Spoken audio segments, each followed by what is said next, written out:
really, Why do you think I invited her? hi everyone. Do you think I invited Tracy because I like her? No, Yes, that's exactly why. of course not. Oh, nothing like starting off the day with a dash of humility. Yeah, Oh absolutely. yes, that's what it is. That's what it is. Yeah.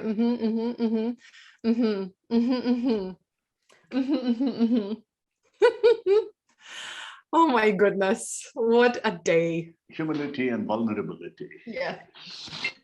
I'm actually curious, as people are coming in, hello. So Tracy and Ram, for me, my psychological warfare to like cheer myself up when I know that I just can't deal with it. Like I do put on makeup, I do put on, sequins, I hug a cat, I have a glass of wine or eat something delicious. So I'm very much like physical expression of, getting back down to earth. Like what do you guys do? Because you're much more evolved than I am. If something goes wrong, Yeah, like when you just feel like, oh my God, I want to punch the world in the face. What do you do? for me, Tracy, you go first. Yeah. I have to change my context. Like I find that I'll get stuck in something very easily. So I have to switch what I'm doing. So maybe that's like jumping in the shower, maybe that's going for a walk, maybe that's putting on music, but like I find that I can't just try to switch my thoughts alone. I have to shift my context. And then sometimes I just have to allow myself to be mad and be okay with being mad. And then that helps me kind of cycle through the anger as well. Like I said, you're more evolved than I am. Ram, what do you do? I mean, I do what I preach. The ACT. I go into my sensations. What is it feeling at that point in time? Why is it feeling the way it's feeling? Is there a background? Is it something similar to what happened before? What is it it's representing for me? And by the time I finish, it's gone. Just look into it. Look into that negativity. That's all you need. Gosh, what we try to do is to run away from it or get mad at it. Neither of them helps. Just look into it. But you have to practice it for a while because it's not that difficult, but it's something learned. It's not something that I can teach you. It's something that you have to experience for yourself. I had a long conversation with Ujjwal, I think day before or something. He wanted to know about something that I wrote in one of the blogs on Nisargadatta Maharaj, one of the great saints of India. And it went on. I wish I had the sense to tell him, please record this, because we went on to things which I never really talked about before. Not in the sense I didn't want to talk about it, but the questions were not such that they evoked the thoughts. But I told him, please write it down, and can you please send me something that you can write a blog on what we talked about. Anyway, let's see. Okay. So this wasn't a webinar. So to those of you who came in and they're like, what is happening? What's happening is just, it's the end of the year, and I feel like that can be my excuse for regressing emotionally and maturity wise. So I find myself regressing a little bit.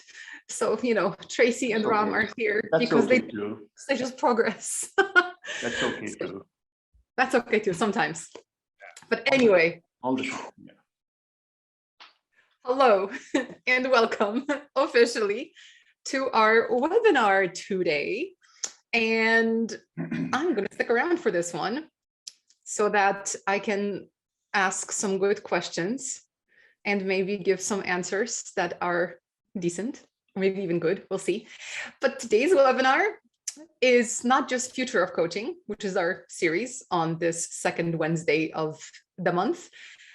It's about the future of coaching as we see it at Coacharya, and about a little bit of looking back of, how we got here and how we've changed and how we're continuing to change and kind of what's next. There are several reasons for this. One of them is Ram's 10th anniversary as a trainer. Yay! Not Coacharya yet, because Ram existed before Coacharya. I don't know if you guys knew this, but his middle name is not Coacharya. That's his suffix. So Ram has been training a couple of years prior to Coacharya's existence. So good job, Ram. We are very proud of you and thankful, because without you, we literally wouldn't be here. So thank you, sir. What will I be without being pointed out how old I am? That's okay. I didn't say how old you were. I said you were a trainer for 10 years. Oh, okay. Maybe there's something there that you're reading into. Shall we explore that? I know. I'm reading into it. Absolutely. Oh my God, I called Ram in a, Old what was man. that, Tracy? Oh, Yeah, in an assumption. But that's the truth, right? It's okay. That's okay. Continue, Magda. Continue. yeah. No, Ram, you're awesome and we love you. And Thank you. stop, because you're going to live forever and also be at Coacharya until you change your name to Coacharya. So congratulations, Ram. And Coacharya, soon congratulations on 10 years, but that's like in a year. So that's one reason we're here. Another reason we're here is because we've been changing a lot at Coacharya in basically every way in this past year. So we thought that the end of the year, the Future of Coaching webinar, to kind of finish off 2021, that is the year, right? Time has blended in the past few years. 2021, yes. It'll be nice to talk about that and kind of, stipulate of where we think we are going. Because this past year, we've grown a lot as a company and as people and as staff in terms of programs that we offer, in terms of impact that we have, in terms of the international community that shows up every single week for these webinars. I mean, it's been a tremendous year in basically every measure. And one really cool thing that has happened is that the work that we do with corporates has also evolved. I won't say shifted, because there's, we're still doing the traditional coaching with, one-on-one, but we're doing so much more. And we find ourselves bringing in the coaching mindset and coaching competencies into a lot of areas of what we do, whether it's training or whether it's going in for corporate programs, or even how we interact with each other at Coacharya. So it's just a really cool shift that's been happening. And frankly, it's pretty neat. And we kind of hope that more people get to experience the kind of shift that, our culture has experienced. So that's it. We're doing great. You guys are doing great. Webinar over. Right, Ram? Anything to add, or should we just end now? Sure. What's the question? How was the year for you, Ram? What did you learn? Okay. That's interesting. Did I break you? Not really. The year has been great. Like I was just telling you yesterday, like telling you just now before we started, that week past from today, as I went out on my morning walk, I tripped and fell, and I fell on my force, as it were. And then for a week now, I have this,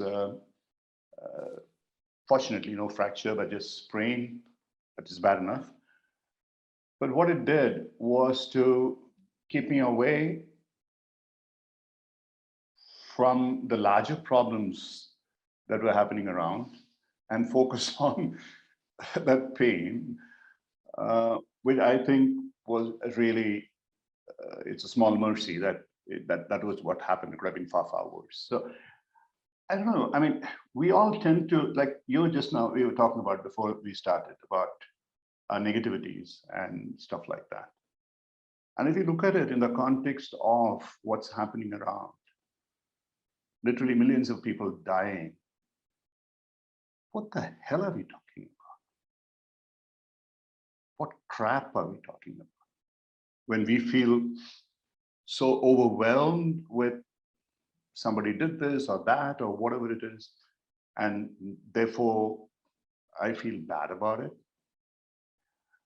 I don't know. I mean, obviously, from a coaching standpoint, I would try and be compassionate. But another standpoint, I would also say, get the hell out of that space.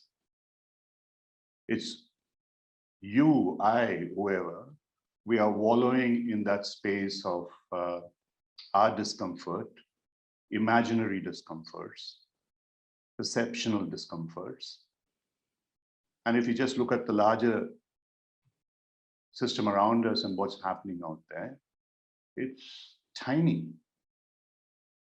So that's what the lesson is. And there are people during this period, the last couple of years, not just this year, last year and this year, who've been magnificent.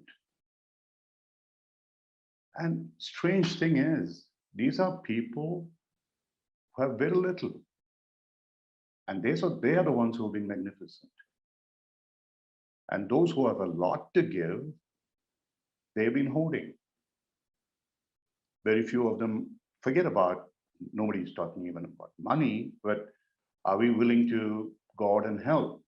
So I'm not talking about specifically this group because we've been trying to do whatever we could, but generally, this is what is happening. And so anyway, those set my teeth on edge, which at this age of mine is not very good for me, for my well-being. But so if you ask me for my lesson, that's a lesson that I'm seeing. There is at one point you have the tremendous goodness that is possible in all of us. And at the same time, there is also a lot of things which we can do far more differently, far better. Okay, sorry about that. I'm not sure that you bargain for that, but that's what it is. This is our webinar, Ram. Okay. No Thank you. bargaining necessary. It's okay. Thank you. And Tracy, by the way, if you want to jump in with any comments, questions at any point, just do, because you're very polite and you're always on mute. Well, yes, the background noise here was a little bit much, but no, that bubbled up so much for me, what you're saying, Ram. And I think that, like, I don't know what I don't think I've had one lesson. I think my lesson changes depending on what I'm going through. But I think maybe if I could sum up, and it's interesting, this is the word that you actually said to me, you asked me to share when I came in, and it was the first word that I said, and that's learning. So maybe my lesson is learning, because I'm finding that every time I feel like, okay, I've got this, I feel like I'm becoming more expansive, I'm becoming a better person. And then something will come up and I realize that I still have something else to learn here. And there was a word that I shared with you the other day, Magda, and I can't remember what it was. I think it was equanimity. Was it? Yeah. And it was a really powerful talk that I was listening to that was talking about how there are so many things in life that are inevitable, right? We're going to have losses and gains. We're going to have praise and blame. And what we need to do is to be able to ride through that and find our equanimity. So I almost feel like it's like a boat riding on waves. And so that's, when you were asking me about, how I move through anger, I think that it's very human to want to stay stuck in our stories. We feel a really negative emotion, and we, for whatever reason, feel like we need to cling on to it and justify it and feed it. And at some point we need to let that go and realize, like what Ram said, that there's so much to be grateful for. Like literally the other day I was eating, I've told the story a couple of times, so forgive me for those that have heard it, but like I was eating a meal and I thought, wow, this is really good. I don't stop to think sometimes how good my food is. And then I was like, no, I don't stop to think sometimes how lucky I am that I can walk to a fridge and have to decide what I'm going to cook myself. And I have that option, So yeah, that's the type of thing that I think that's my learning. Because when I get stuck in a stupid story about what somebody did or how they didn't value me or some sort of BS like that, it just comes back to the very simple moments of like, what can I appreciate in my life and what can I learn from it? Whereas I literally always am thinking about how good my food is. And the wine. And the wine. I'm a simple person, you guys. No, so do I. And that's my single malt, so that's okay. Let me take that as a segue, Tracy. The point is, when we talked about the learning, what we want to do as coaches, and today one of the things that Magda had put out in mailer was about where do we want to go, and we can talk about each of those. But essentially, who do we want to be as coaches? I mean, yesterday in my cohort, you were talking about the EMCC personal statement, that it's not about a biodata or a CV, but it's about who do you really wish to be? Who are you now? And where do you want to go from here to there? And what are you experiencing in what you have done so far? And it was, and I wish, I'm hoping that ICF someday would do something like that, because that's about reflection. That's about what we are about ourselves. So very often when I think about what is that we want to be in the future, like the question I always open my cohorts with, what does the universe want you to be? We often lose sight of the fact that the future in many ways is derived from our past, whether you like it or not. And actually, this whole concept of what coaches love to talk about, being in the present moment, is just a myth. It's just an illusion, very often a delusion, because there is no present moment. The moment you start with the moment is gone. So what the heck are you talking about when you talk about the present moment? And then we talk about, oh, we want to be in the being state. And the moment you get into the being state, all that you can, I'm speaking from experience of many, many years in any form of meditation, including Vipassana, that the worst thoughts come up for you when you try to be in the being state. And it takes a long time before they are purged. And therefore, the first thing when we talk about the future is to understand how we can take care of the past that we have lived. You talked about the lessons, whether lessons are good or bad. Do we need to be healed? We talk about in our Create Our Future program, we talk about relieving through reliving and so on and so forth. The whole purpose of that is go back and look at your past. Look at the way that you have lived your life. And this is what our ancient wisdom says. Now, if you think that they are idiots who said this, today genomics actually tells you very simple truth, that you and I are a mix of the sperm and the ova of our parents. And this goes back to generations. And therefore, if you take in US, North America, you just pay less than $100 and you can get your whatever DNA profile, whatever it is. And many people have told me that they're amazed at the ancestry that they've had. Not so much the Americans, because America is a melting pot, but many people who are Indians, for example, or Asians who, for the most part of their lives, or their parents or grandparents, they have been from India. And they find the DNA has mixes of, God knows, Eskimos, Mongolians, or Native Indians, or whoever it is. So actually, we forget that our ancestors gambled around the continents and the ocean, doing whatever they did to produce more offsprings. And so we all have a mix. And that part of it is actually carried within our reptilian brain, just on top of our cerebellum. And that drives us in terms of our instinctual responses. And this is exactly what it is when explained as a karma. It's nothing but the fact that you have a lot of this stuff from your past, which has been downloaded to you from your ancestry. And a part of it you are reliving in this life, and how you cope with it, that's a totally different subject. But the point is, if we want to really understand what we wish to do in the future, one of the things that we must understand is there's probably going to be very little that you're going to do very much differently from what you or anybody else has done. The other day, Magda, we were talking about, you said people are copying you. So my take on that was, yeah, I could get worried if I had said anything original in my life. I didn't, because most of what I have talked about is based on the concepts I have learned from either ancient wisdom or modern science. And so it's just my experiences, the perceptions which I'm mixing with that. So everybody has the right to, so the whole nonsense about IP and copyright, this thing is total crap.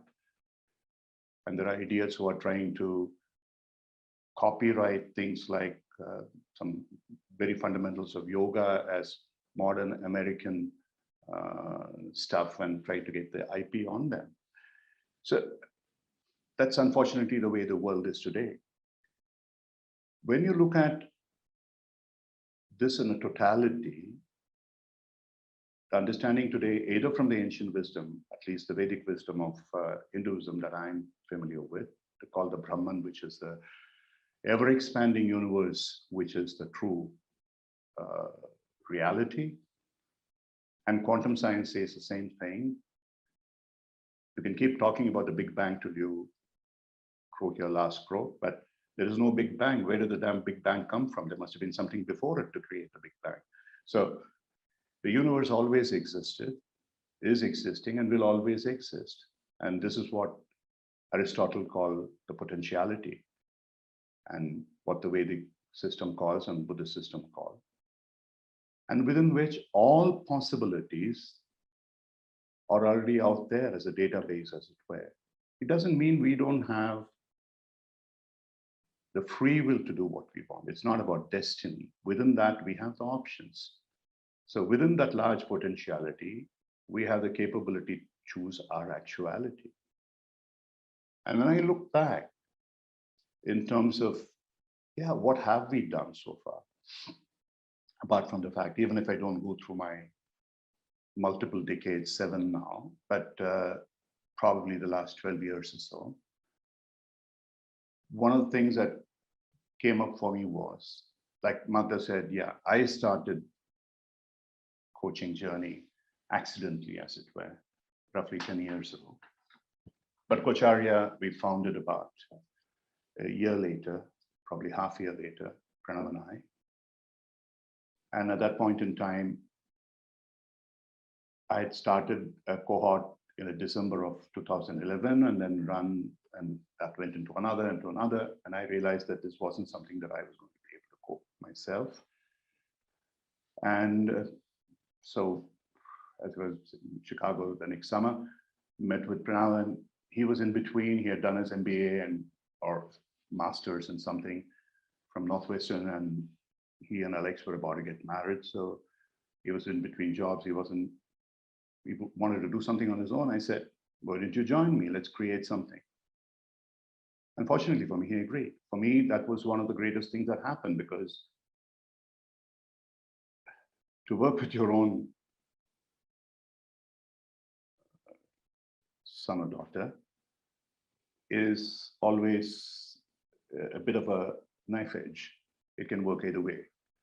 So it's like some people say, marrying a very dear friend, you can lose your friendship. You might lose your partner as well. So it's something of that sort. But fortunately, it did turn out well, till such time as he decided that he would like to play the thing. And one of the greatest things that happened, of course, I think 5 years later, he brought in Magda.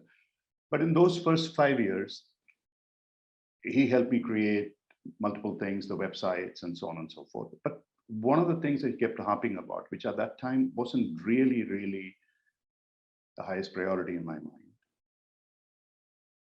was to look at it globally. He said, yeah, you may be in India today, but he kept repeating this, that I want to see more non-Indian faces out there. So as it so happens today, both of you are non-Indian faces. And Magda came in about 5 years later, and she made that happen. There are many other things, like, for instance, the design of the Coacharya logo, which was done by a very dear friend of his, Prashant. Magda knows him very well now. And we had a chat, and then he created this out of nowhere. And of course, he didn't get paid. None of us did, including Magda for the first couple of years. So it was truly something, I don't know, she can explain later why she did it, but something we believed in, that it would happen. And so over the next 3 years, 4 years, 5 years, whatever it is, it's worked out. So, but what I'm coming to is, after all this rambling, is really many of the things that we are talking about today actually had some origins in terms of discussions we had, and which later got refined with discussions that Magda and I used to have over the last 5 years. Simple things like, I never understood why coach training should be different from coaching. And of course, people had to make their money, they had to separate it. The same way I couldn't understand why individual coaching is so highly priced. In an organizational context, it's valueless, absolutely. Because coaching the individual doesn't change anything within the organization, rarely does, and nobody even measures it. Sure, you coach the individual as part of a larger organizational setup, that is different. So many of these things, we can go into each one of those a little bit separately, but our concept today that we should have coaching as an integration of multiple things, that we should be looking at it systemically and so on and so forth. These were thoughts which arose in those years, and they probably had a past, because from my own experience, having been a creator of companies, CEO, and all that kind of stuff, and I found unless you really had a much larger viewpoint about what needs to happen, it's not going to work. And so today, you guys know that because you're working in some of those areas. Ultimately, companies are coming to realize in these days of the pandemic, in terms of these rapid changes, anyone who thinks that he can predict or she can predict the next year with any kind of certainty is totally out of their blessed minds. The collective behavior, what for a better word you might call culture, is going to be the most crucial. So how do we create that collective behavior, that culture? If you can find another word. Magda told me that culture is too difficult a word to understand. Yeah, maybe. But it's collective behavior, and that's what really drives everything. From what Preeta Drucker said, culture is strategy for breakfast, anecdotally. But how do we do that? So I'll stop here. Let me try and, with your help, try and get more focused. So what I should be talking about. My cat has interjected. So you said Magda will maybe explain, what she saw in this. What I saw and what I still see, and where I think our future lies, I think it is, culture is the right word. I don't know how to make it more understandable to more people, because we're not just talking about this hair flying everywhere. It's what you have a cat, that's what happens. Because we're talking about impacting not just people in organizations, but people, right? So what I saw in Coacharya and in this thing that we are now building together was potential. And potential is still what I see. And, you hit the nail on the head when you talked about the past. And there were many reasons why I thought this would be a good idea, especially because you and I have such complementary skills. But one of them was that I had experienced coaching before and I did not have a really good experience. And then I experienced coaching with you and I was like, holy crap, this stuff can really help me figure stuff out. You're not standing there telling you what to do with your years of experience. Magda, do this, and here's how you should behave and act. No, you're asking me questions to make me think and to challenge me and to make me kind of go, oh crap, like I literally didn't see this before. And that's what I thought was really, really exciting, because we get so stuck in our inertia of life and we get so stuck in like negativity, because it's easier to complain than it is to be like, wow, I'm alive and I'm healthy and my cat's tail is poofy and things are lovely. it's much easier to be like, you know what, it's really cold outside. I don't get to go for a walk again. This sucks. And what's really nice is that coaching unlocks potential.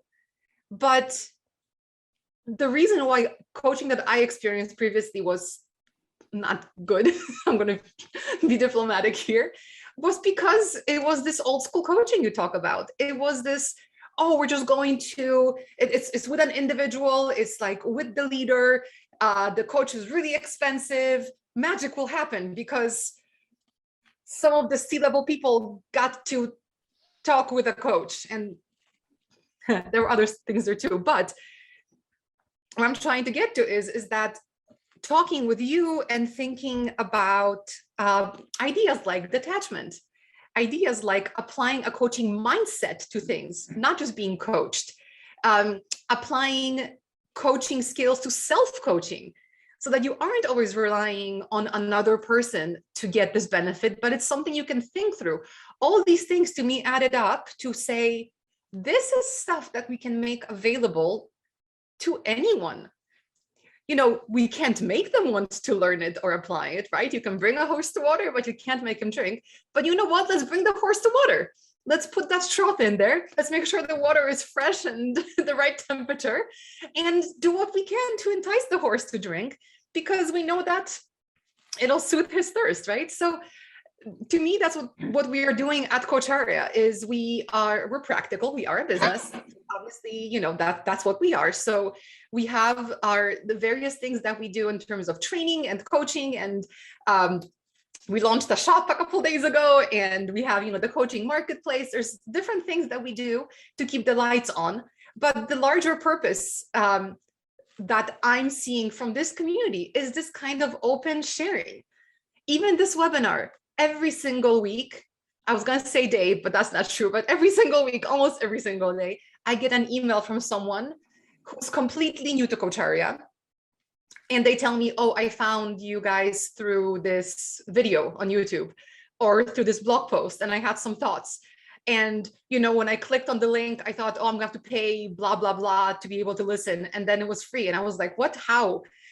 And that's so great, because it's one more person who can get access to knowledge and to content and to this thought-provoking stuff that I think we do. And that person can then pay that forward, and slowly but surely, where I think we're building this, you know, bit of a snowball where we really are making coaching more accessible, and we really are helping people not necessarily realize their potential yet, but to make them aware that they have the potential and that they have it in them to realize that potential. We're not going to do it for them, but we can bring them the tools and the thought processes that can help them get there. And you know what? Just like there's, you know, death by 1,000 paper cuts, maybe this is life by 1,000 questions. I don't know, but slowly but surely, I think we are making an impact. And the bigger we get, the more impact we can make. So that's what's exciting for me from the beginning. And as we grow, as new things happen, that's what keeps me excited and energized for all these webinars and for daily work, because I'm seeing this potential growing and growing and growing, and I'm seeing that it's sticking. And it all started with you, Ram, and that's pretty freaking cool. So thanks. Thank you. You're welcome and pleasure. A couple of people asked something which I wanted to get into, self-coaching.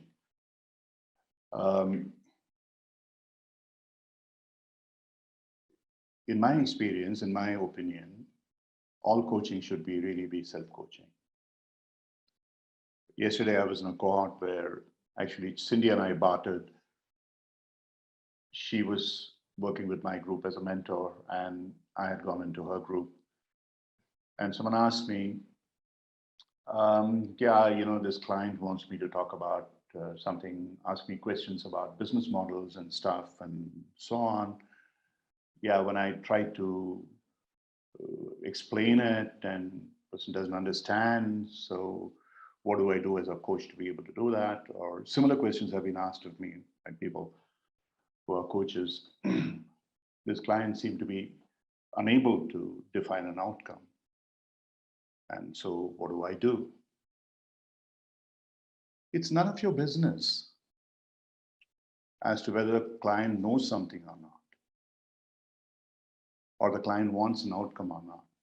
It's a client's business.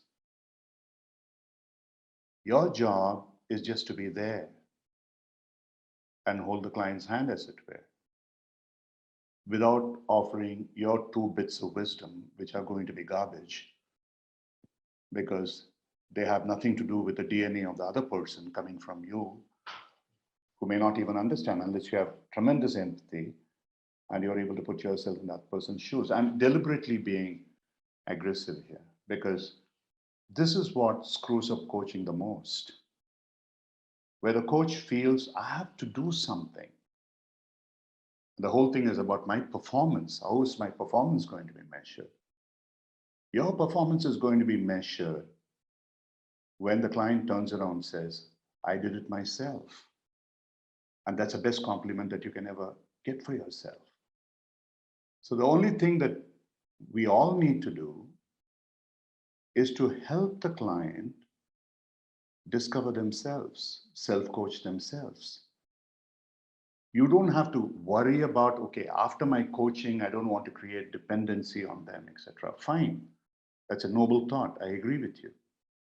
No coaching assignment, to my mind, should last more than 9 to 12 months, but it should not be anything less than 9 months as well, because of the neurobiological changes that are required to create that awareness inside your neurobiology. But at the same time, totally, you cannot create dependence of the client on you. But more importantly, even during the coaching conversation, why do you want to create any kind of dependence? Constantly be exploring, constantly motivate the client to be able to do. It's not that difficult, but it's difficult because we no longer think like a child. That's why many times in these webinars, I have talked about my interaction with my granddaughter, who's now 7 years old. When I was four or five, and I used to walk her to her school bus, we used to have these conversations which were mind-shattering for me. And I truly had to come up to her level. I had to come up to her level. And that is really what makes the difference for a coach. You have to come up to the mindset of the client. Don't think the client is ignorant. The client is not. You are ignorant if you think the client is ignorant. You have no business to be a coach. And that's a whole Carl Rogerian philosophy that we keep trying to, which is probably very strange to many people who haven't trained with us, but people who train with us, this is where we start, the client centricity. And not just words, empty words. So when I look at this,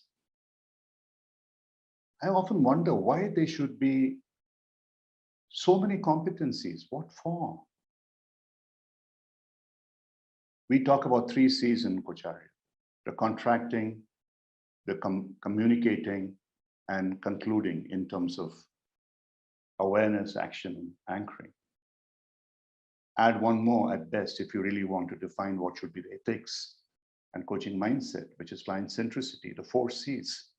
That is all that you need in terms of any kind of coaching skill or coaching competency or coaching mindset. You need to be client centric.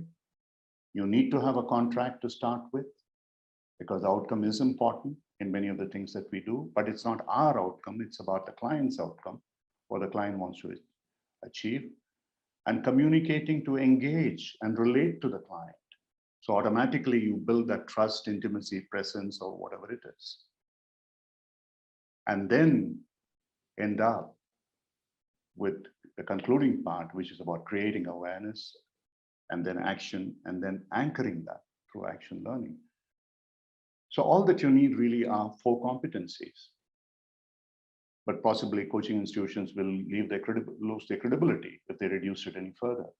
So you have to create more and more and all kinds of stuffs and dozens of markers and so on and so forth. You don't need any of it. You just have to understand that this is what needs to happen. And when you watch such a conversation, and as an assessor at the MCC level, I come across some of those amazingly brilliant conversations in 30 minutes, someone bringing out the best in the other person, just by simply going through a somatic ontological inquiry. These are big words, but they are not really. It's just about inquiring with a person. You are saying that. How does it feel for you? What is the sensation that is happening within you? Look into your own body. They may have never done that before. So take that permission. But everybody, I haven't met a single person who hasn't been able to do it in my experience with literally thousands and thousands of people. And then what's happening? What is the emotion that is coming up? And then related to thought. So what is it then need to happen that needs to make you better? And there are these coaches who talk about powerful questions. So what if you had a magic wand in your hand? What if you asked a friend who knew the answer? The most moronic questions. All that you have to ask the client, what are you feeling inside? And the client will tell you. And you don't have to offer anything. Very often people tell me, okay, if they feel it in their heart, if they feel it in their stomach, if they feel it, whatever it is, what does that mean? You don't have to know. The client will know. But of course, there are ways and means how you can understand what it is about, but that's not coaching. It's more therapy then. So these are some of the things that we need to look at. And Tracy, you and I have talked about some of these things when talking about, you ran this program, mindlessness, mindfulness to mindlessness, and so on and so forth. Yeah, I don't know if I'm not quite sure whether I'm making sense, or is there anything that you can ask one of you, which probably creates more sense? Because somebody did ask about self-coaching, so I want to get on that. And I think that self-coaching is really the fundamental of any coaching. And I think in the future, 80% of coaching will be self-coaching. Only 20% will be requiring, if we had our way in Coacharya, to help people, which is what will make coaching really democratic. We will democratize coaching. We'll make it more affordable. Then we can offer on-demand courses. A lot of it can be free, or it can be charged minimally, because we too have to survive. Our coaches have to survive. But once that is done, it's maybe surely there will be about 20% of the cases where you would need someone to assist you. And as a result of it, there could be many other things that will happen in the future which could change coaching as we see today. Yeah, let me stop.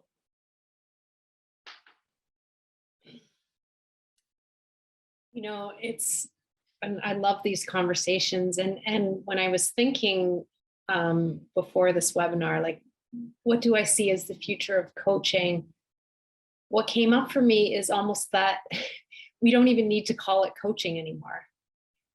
It's conversation, because really there is no true conversation that's taking place unless it's a coaching conversation. Otherwise, we're talking to ourselves and the perceptions that we hold about other people and the voices in our heads, right?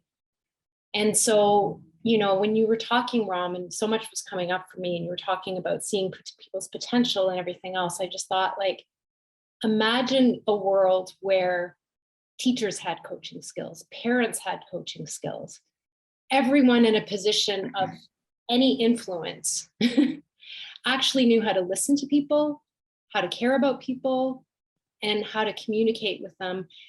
And you know, we talk about powerful questions. A powerful question is actually asking someone a question. We talk about this humble inquiry, right? Without thinking we know the answer. It's actually communicating with people in a way that we don't actually think we know what they're thinking, or we don't think we know what they're about to say, or we're not trying to force words into their mouths. And if we could all have these conversations as the way we communicate with one another, then we wouldn't even need to talk about what coaching is anymore. Absolutely. We probably have world peace. Yes. Yes, of course. And congeniality, if you want to add. Okay. So yeah, Tracy, like what you ended up with, and someone asked a question here. Rochelle, how would you differentiate between old school coaching versus real coaching? I don't know. I'm not saying that old school coaching, it all depends, right? I've come across coaches who are not even credentialed. They don't care about being credentialed.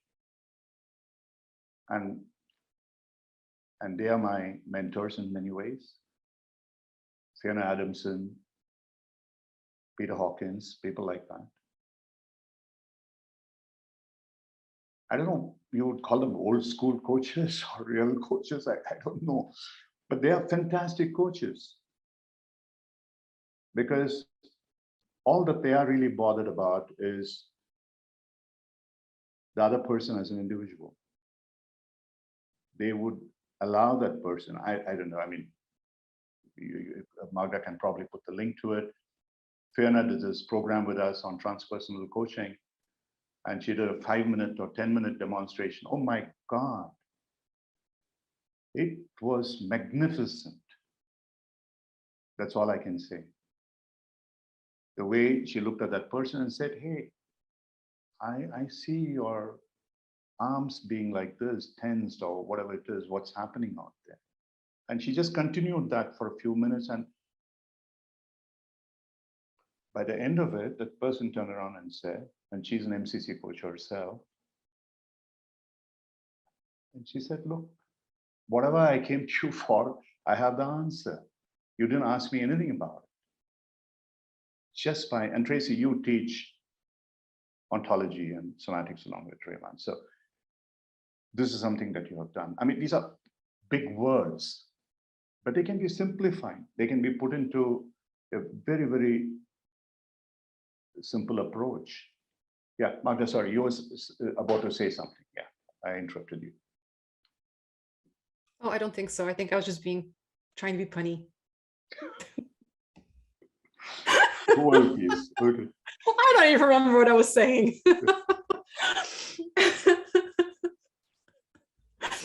Sorry, guys. I'm glad you're laughing. I was looking at the chat, and I'm not as clever as you, where my brain can follow my own train of thought. I'm definitely shiny objects type person. Yeah, I just want to address this question, Magda. There's some Please. Sandy Pond. Yeah, somebody has been a personal coach for Michael Jordan for 15 years, somebody else, etc. See, look, the point is, it's like this. When somebody tells me, I mean, Michael Jordan and people like that in sports is somewhat different because it's not only about the behavior, it's probably about this thing, but I don't know whether Tim Grover was purely a behavioral coach, mindset coach, or whatever it is. Honestly, if you ask me, I had a person who I was introduced to as someone great. I don't remember his name. He might have been one of these people. I'm not sure. So that person asked whether he would like to talk to me. And he said, yeah. So I talked to him. And then he went on and on about, you know, I've been coaching this person for so many years, and so that person for so many years, and so on. So I said, if you're really coaching that person, did something change within that person that he or she could continue with that for the rest of the period? Was it necessary for you to have the relationship for 15 years? The person turned abusive. Said, you asked for this damn conversation and I'm telling you how good I am or something like that. I said, thank you very much. I made a serious mistake.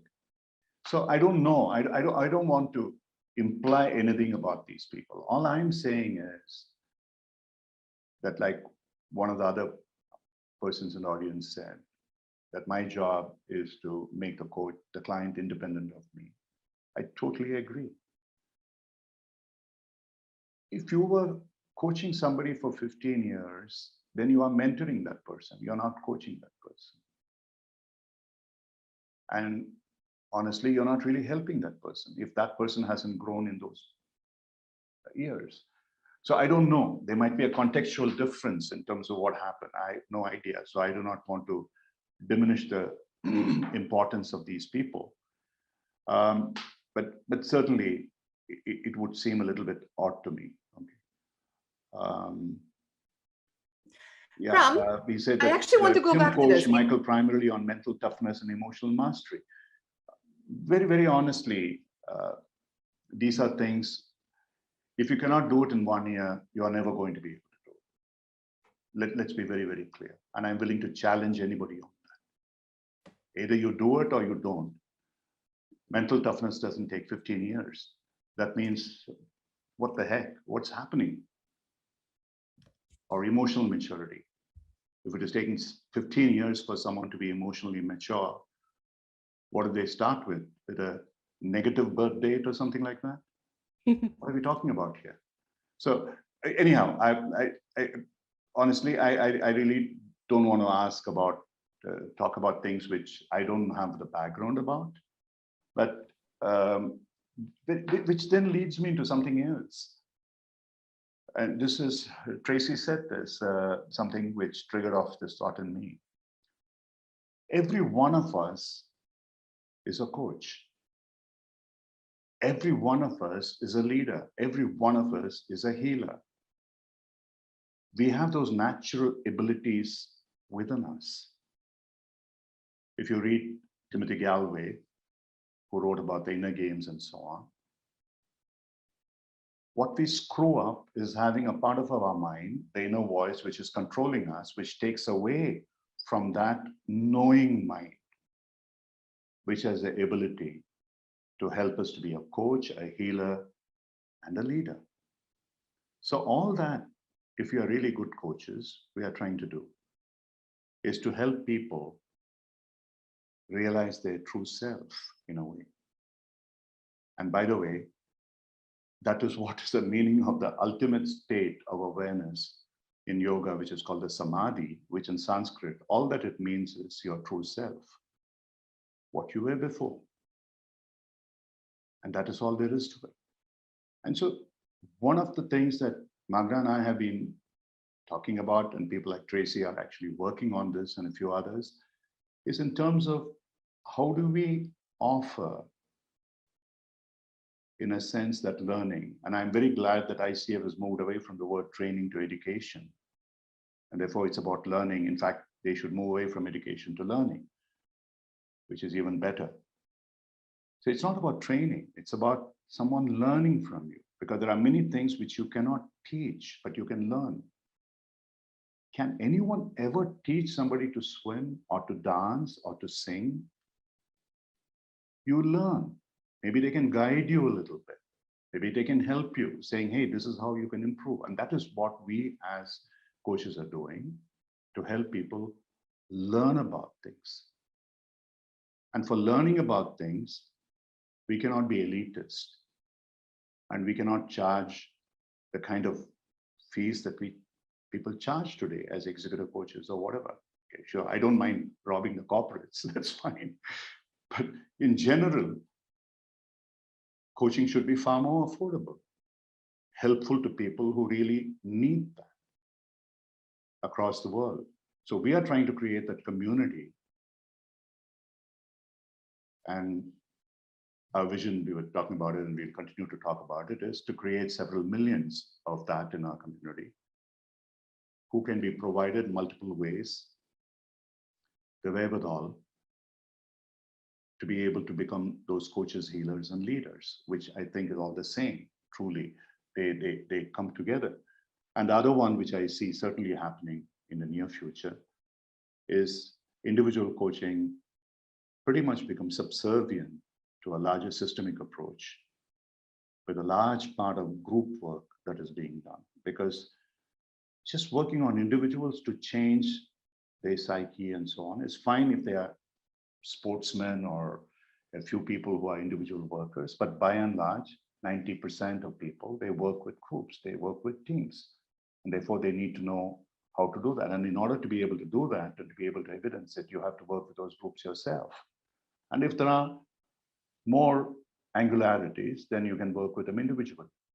So that whole integration of individual, group, and team with the larger systemic approach to organizations is going to be surely going to happen.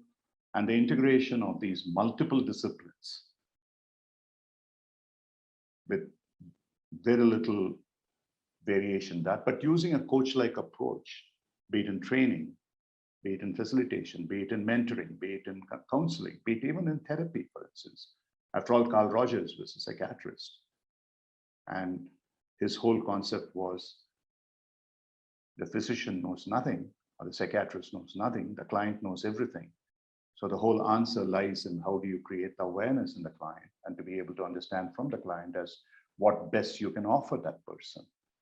So these are the things we would see happening, that coaching becomes, in a sense, an arrow point, as it were, in leading, directing these various approaches. So people are not going to look for, even today, many companies have turned around and said, we don't want coaches.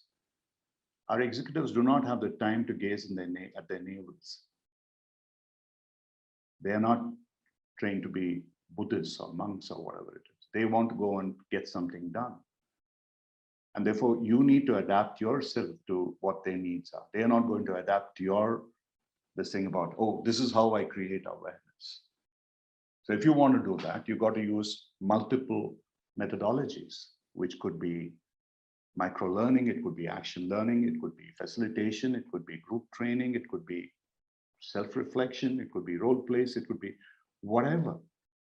A coach has to become, by necessity, a kind of an instructional designer, as it were, which is what I think Tracy has no background, nor do I have a background, nor does Magda have a background. That is what we are. We learn and we try to design our courses in whatever way, amateurish way perhaps, but it's a lot better than what many people offer in terms of trying to ensure that the client is at the center of it, the learner is at the center of it. The training or that presentation is not about people trying to understand the wisdom of the trainer. I would much rather be considered ignorant by asking questions of my audience. So these are some of the things I think are going to change. And I also see a humongous role of technology in this space, which we can't even think about today. Whether it is artificial intelligence or neurobiological approaches into emotional intelligence and stuff like that, we are going to have more and more tools and techniques which arise from technology, which are going to make the coach's job a lot easier. It's not going to replace a coach ever. There would still be the need for those people who can really communicate with one another. But there is certainly going to be, it is going to weed out all those coaches who are looking for powerful questions, who are mugging up those 20 or 30 powerful questions and see how it is going to happen. The software can do it a lot better than you can, believe you. Okay, I'll stop here. Yeah. Two things I want to say. One, I not want to be rude, but a fool with a tool is still a fool. So software is great, potential is great, but I think at the end of the day, there needs to be some fundamental learning that happens with the humans before anything can augment or replace the human interaction. But maybe it's a different discussion. What I wanted to ask you about, because we need to wrap up, is you brought up systemic coaching. You brought up, the curiosity that a coach needs. I mean, I often hear you talk about being childlike as a coach, and I love that because you don't have the baggage. You're curious, like you want to understand this person, and that's so lovely. And people who understand this and buy into it, awesome. But the reality right now, today, not a year from now or 10 years from now, is that a lot of coaching happens in organizational context. And there is the shift from just, individuals getting coached to, like you said, teams and groups and combination and different kind of ways that coaching happens and learning happens. But what as coaches who are in the audience, who are probably have these kinds of clients, what can you say to organizations and to, especially to leadership in those organizations, of the kind of benefits of this systemic approach and why that is the way to do it? Because, you know, the reality is, if an organization is 1,000 people and only, even if you are doing a team intervention, but it's only for, let's say, the 10 people on top, it's still not going to change anything below them. Yeah, tell me, what are the benefits of kind of getting coaching into an entire place? Two things that need to happen. One, within the coach, today many people tell me, why do you charge the same thing for coaching 10 corporate leaders as you would for one person? My simple answer is, that's the time I spent with them. So if a coach is looking at how can I make more money by charging 10 people 10 times or whatever multiples I can extract out of this, I think they are being unethical. That's all I can say. And then you are looking at the value that you can provide in a systemic coaching to that organization by convincing them that A, you are able to measure effectively the effect of your coaching because it's related to organizational goals. And then you become committed to that. You have to take accountability and responsibility for it. You can't say, like some of our credentialing agency used to say earlier, the coach is not responsible for the outcome. The coach is damn well responsible for the outcome. If you're taking money from anybody, you are responsible for the outcome. You better make sure that there is an outcome, whatever you need to do. And secondly, it's not just that one person, but a bunch of people, and it can have a cascading effect. And we can teach those people how exactly they themselves then go around and doing that. So maybe you lose business that way, but you gain in many more ways. The organization trusts you because you are really working at their interest and you're not looking at making money yourself. These are some of the things in the systemic, apart from the fact there's a very powerful OD approach in systems because you are ultimately aligning the individual with the teams, with the organizational value systems and culture, which today of all days, and when I say today, this period, it's most relevant because the word VUCA is no longer a concept, it's a reality. Things are changing at a pace, you have no idea what is going to happen tomorrow. If I want to fly out to another country, 1 week before, I could have done it, but today I can't. And there are people I know who have been turned away from their destinations or the airports or whatever it is because of something that's happening. So every day it is changing. And it's going to be like this in one way or another. The COVID is not going to go away. There will be something else. We humans are bringing it upon ourselves, and nature is finally saying, I have had enough. Screw you, is the word. So we are getting that anyway. So as a result, we need to be able to help organizations manage change. And the systemic way is the only way that I know that you can use to help people manage change by adapting their culture in a way that is amenable to what needs to be done in the current situational reality. And you have today good tools which can measure what people's felt needs, pain points are. And to be very honest, some of them are absolutely free. If every one of you as coaches just train yourself to use the Jungian personality test, like 16 personality, and don't have to pay for getting certifications with somebody else, and just understand what it means truly, and also the Johari's window for teamwork. If you just master these two, you don't need anything else. And you can create your own 360s, you can do whatever you want to do. Don't have to pay God knows how many $1,000s to get certified in all kinds of psychometrics because they are the flavor of the month, because you can afford it. So, and there is There's something called Enneagram, which is a little bit esoteric, but it's an amazing tool if you really get to know how to use it. I still don't. I'm still struggling to understand it. So these are some of the tools that you can use to be able to help people. And to answer your question, Magda, is that if coaches are willing to take the effort to understand a little bit more about this, about change, about culture, about organizational development in the lines of Kurt Lewin is dead, but Edgar Schein is still living, Peter Senge is still living, Otto Scharmer is still living, understand more about the theory U, which is a brilliant, absolutely phenomenal concept. Some of these will literally get you up to speed in terms of working more systemically. Even when you're doing individual coaching, you can work with a systemic approach. And you have to shed that, whatever the hesitation is. There are people who tell me, I don't like to do group coaching.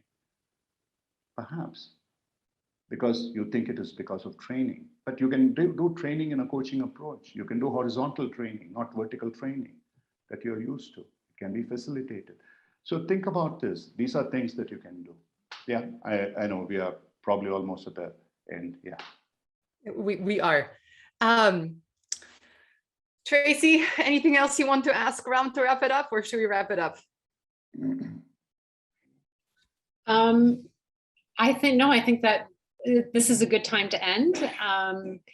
The only thing I wanted to add that came up for me earlier when someone was asking about self-coaching is the key to self-coaching is the same as coaching. It's client centricity, except that we hold that for ourselves. Which is hard. Which is very, very hard. Yes. No, help people reflect. I mean, you know about it, Tracy. You have done research on it for EMCC. It's about just reflection. Take time. How many of us even reflect every day at the end of the day as to what has happened? What could we have done differently? That's all that we need to do. And in that reflection, though, there has to be the acceptance, because otherwise we're just reflecting on everything we're doing wrong, right? So there has to be this belief that there has to be a belief in ourselves, and there has to be a generative belief, and that holding it in that allows us in our reflection to question our assumptions in a stronger way, because it's not threatening our sense of acceptance for ourselves. I mean, I'll add to acceptance, you have to be vulnerable and you have to express gratitude. These are some of the things, and you have to be loving yourself. The reason why people hate one another is because they hate themselves. That's where it starts. So if you want to distribute love, start learning to love yourself. And then you will do that. Okay, thanks a lot. Thanks, Tracy. Thanks, Magda, for this wonderful. Tracy, I think I have homework for you. Uh-oh. What is that? Well, to you too, Ram, but let's be honest, Tracy's going to be the one who's going to do a really good job with this, not you. I think we should do something on reflection. I think we should do like a art of reflection, power of reflection, how to reflect, because I feel like a lot of us, like with many words, we put our own definition of what it actually means. But I bet you that, even though our audience is incredibly smart and experienced, I bet you at least half of them didn't think of the words acceptance and vulnerability when they thought of reflection. And I think it'd be really, really cool. So that's your homework. Yeah. So in early 2022. Somebody had put words into my mouth, which I didn't say. Somebody said that I mentioned Hogan as recommended psychometric text. I did not. Please. Oh, I think you referred to it though. That it's I referred to it as something that you don't need possibly. Yeah. But they would hate me for it. But anyway, I mean, if you can afford it, that's a different thing. 16 personalities, Johari's window, and Enneagram is what I said. For those who have difficulty in how to spell it, Magda, maybe I'll write it. Spell it, that's all. These are the 3 tests that I really talked about. But like what Tracy said earlier, it's about, you don't need to have any of those. You can just use conversation.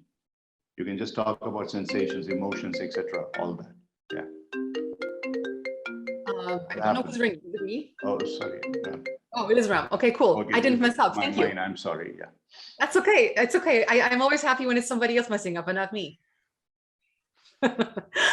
Anyway, thank you, Sorry about everyone. Thank you, Ram. Thank you, Tracy. Thank you, our lovely audience. Thank you. This was lovely, and I always feel smarter whenever I listen to the two of you or one of you individually or together, and I always feel inspired and motivated to learn more. So thanks for that. To those of you who are listening or watching later, please just check the episode notes because we'll put links to the various things that we talked about today. There's quite a few blog posts that Ram has written. He's written a book as well, which I added to the chat. And you can get that on our website. And a lot of the things we talked about, the concepts, how they tie in together, that is covered in that book. So I think you will find it very interesting if you found today interesting. So thanks for being here. And we will see you next week for our coaching colloquium. And that's that. Come with an open mind, open heart, and open will, and we'll learn something together. Thanks, everyone. Bye. Thank you.